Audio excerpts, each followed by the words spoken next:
इधर कानपुर में विकास दुबे का पोस्टमार्टम होने के बाद लाश की आखिरी रसूमात अदा कर दी गई। भैरव घाट पर उसके अहलिया ऋचा दुबे, छोटा बेटा और बहनोई दिनेश तिवारी मौजूद थे, लेकिन घाट पर ऋचा मीडिया के सवालों पर भड़क गई। ऋचा ने गैर मुअज्जब अल्फाज का इस्तेमाल भी किया। साथ ही उसने कहा कि भाग जाओ, जिसने जैसा सलूक किया है उसको वैसा ही सबक सिखाऊंगी।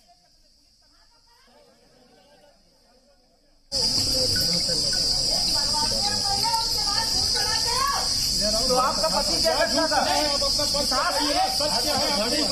विकास ने क्या विकास ने कत्ल पुलिस क्या विकास ने कत्ल नहीं किए थे क्या? वो तो इसीलिए पुलिस के ऊपर पहुंचा दिया। आप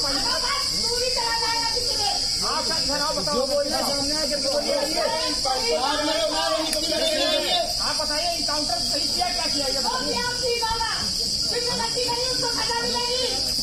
आपके पति ने गलती की थी, मान लिया आपका पति हत्यारा था, उसके साथ सही हुआ? सही हुआ नहीं। और हमारे साथ हमारे नुमाइंदे लखनऊ से विशाल रघुवंशी मौजूद हैं। विशाल, गैंगस्टर विकास दुबे के एनकाउंटर के बाद तमाम तरह के सवाल भी खड़े हो गए हैं।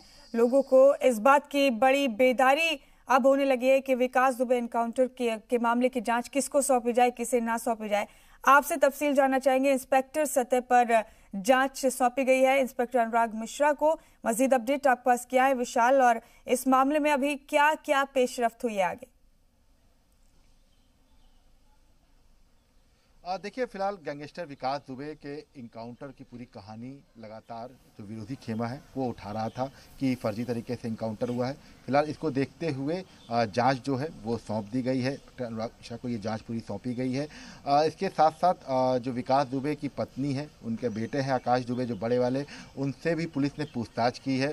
चूँकि विकास दुबे से संबंधित जितनी भी संपत्तियाँ हैं, इसको लेकर प्रवर्तन निदेशालय लखनऊ ने कानपुर रेंज के जो IG हैं मोहित अग्रवाल, उनको एक लेटर लिखा है जिसमें ये जानकारी मांगी है कि हो सकता है कि विकास दुबे की जो संपत्तियां हैं वो अपराध के जरिए बनाई हुई काली संपत्ति हो, विदेशों में भी उसके पैसे हो सकते हैं, और इसके तहत ED जो है वो भी अपनी कार्रवाई करना चाहता है। हालांकि अभी इस लेटर के बाद तमाम जो जानकारियां हैं वो अभी नहीं दी गई हैं, लेकिन जैसे ही ED के पास तमाम जानकारियां इकट्ठी हो जाएंगी तो इस पूरे मामले को लेकर ED बाकायदा मुकदमा दर्ज करके उस पूरे मामले को लेकर कार्रवाई का दौर शुरू कर सकती है। चूंकि ED को इस बात की आशंका है कि हो सकता है कि विकास दुबे की जो तमाम संपत्तियां हैं वो विदेश में भी हों, तो ऐसे में उनको जो है ट्रेस आउट करना ये एक बड़ा चैलेंज रहेगा, और इसीलिए शायद ED जो है इस पूरे मामले को लेकर अब गंभीरता से इस काम करना शुरू कर चुका है, और ये माना जा रहा है कि ED जल्द ही इस पूरे मामले को लेकर एक मुकदमा दर्ज कर सकता है। जी।